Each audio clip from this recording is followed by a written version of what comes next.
Jonathan Lee Riches investigates. I am covering the Moscow, Idaho Bryan Kohberger case. Right here is Bryan Kohberger and his defense attorney, Ann Taylor. Right here is Dylan Mortensen, the surviving roommate from the tragedy that occurred in Moscow, Idaho.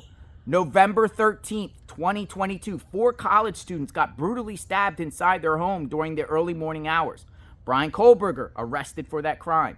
Dylan Mortensen survived the attack, right? She is a surviving roommate. Now, is Bryan Kohberger and his defense planning to target Dylan Mortensen at trial? Jump on her? I asked that because there's a new report out right here. A new report out, and it's by the New York Post. And according to a Court TV producer, the Dylan Mortensen should expect to be jumped on at trial. If it ever goes to trial, we still don't know if it will go to trial. But I want to read this report because it's very interesting. And, you know, a lot of people are speculating out there, if Dylan Mortensen hits that stand, she's going to get attacked by Bryan Kohberger in the defense. Her character, her behavior. She's going to get jumped on. And that's the words used in this report. Bryan Kohberger's defense is going to jump on surviving roommate Dylan Mortensen at trial, according to an expert, which is a Court TV producer. And, you know, you want to believe Court TV because they cover court cases all around the country. They cover trials. They kind of know what's expected, right? The University of Idaho student who survived the grisly quadruple homicide that captured the nation's attention last year should prepare to be jumped on by suspect Bryan Kohberger and his defense when she testifies. Well, Bryan Kohberger's defense, not necessarily Bryan Kohberger, unless he goes pro se, but he has a defense attorney. He actually has 3 defense attorneys at this point. Ann Taylor, Jay Logston, Alyssa Massoff. He has 3. Expect them to jump on Dylan Mortensen. Possibly. We don't know. But an expert thinks so. Dylan Mortensen survived the November 13, 2022 massacre that left her friends Madison, Kaylee, Xana, and Ethan dead. She came face to face with Mr. Kohberger.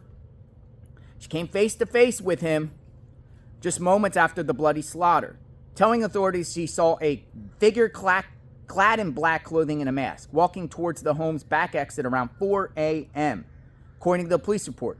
Another roommate, Bethany Funk, also survived. She might get jumped on too, but this is about Dylan Mortensen because I'm reading a report that's out there. Court TV producer told the Post he believes Dylan Mortensen's testimony will be central to the trial. I think Dylan is going to be big because the defense is going to jump on her, Rollins said on Friday, because Court TV has a segment that's coming out. But they know a lot about law. I think Dylan is big because the defense is going to jump on her. If she was so scared and she was locked in her door and stayed in the room and was frozen like she told investigators, then why didn't someone call 911 for 12 hours? She will be pivotal. And that's the key here, folks. Dylan Mortensen not calling 911, right? 8 hours. Seeing someone inside someone's home. People are going to be like, why didn't you call police? And about her behaviors. Were you under the influence? What were you thinking? Are you involved? It's possibly that the Bryan Kohberger's defense might pin it on her. It's quite possible they might pin it on her. Let's read on. Rollins, who produced a Court TV documentary on Kohberger airing Sunday, said at the end of the day, her story will be riveting and he believes she'll sway the jury to her side. You know? Sway the jury to her side. So though she did what she did, at the end of the day, her testimony on that stand, crying, emotional, will eventually sway the jurors.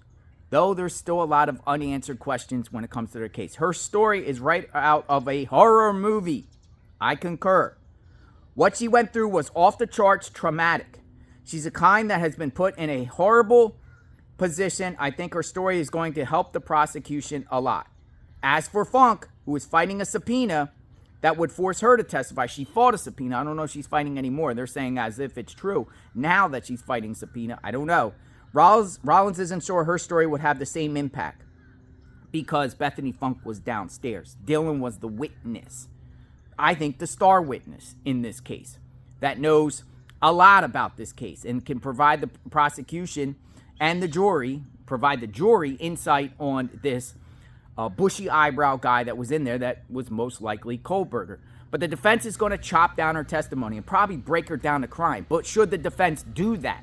Should the defense push her so hard, would that insult the jury? Like, how dare you go attack a witness? Just like YouTubers get a lot of blowback if we make videos about Dylan Mortensen and Bethany Funk. Say, how dare you come at victims? Or why are you making victims at videos? Well, the same thing would apply to Bryan Kohberger's defense if they went at the victims and actually blamed the surviving roommates, either Bethany or Dylan. There could be huge blowback, and that could insult the jury, and they find Kohberger guilty. So there might be a balancing act here. But I think at the end of the day, I agree with this Court TV producer that they're going to at least attack her or jump on her. To how far, I don't know. To how, it's up to Ann Taylor. Ann Taylor's a public defender. Is she going to fight tooth and nail for Bryan Kohberger, or is she going to just do the bare bones minimum? Thus far, she has been filing a lot of motions, so it makes it seem like she is going to fight this case to the death, more or less, for Bryan Kohberger. So it'll be interesting because, Ann Taylor got to worry about herself. If she attacks Dylan Mortensen or Bethany Funk, she has to worry about her reputation moving forward too. And if she's known as, going at surviving roommates who are grieving, scared, paranoid, and, traumatized, it's not going to look good on Ann Taylor either. So she might have to consider that too. Jay Logsdon too. Or they kind of, maybe Ann Taylor puts it on to Jay Logsdon to do it, or one of the defense attorneys to do the actual deeds on Dylan Mortensen. Because if she is going to hit the stand, some people say, well, what about if Dylan doesn't hit the stand? I think even if the prosecution, I think Dylan Mortensen is the prosecution's star witness, but even if she isn't, I think the defense is going to subpoena her and bring her on the stand for sure.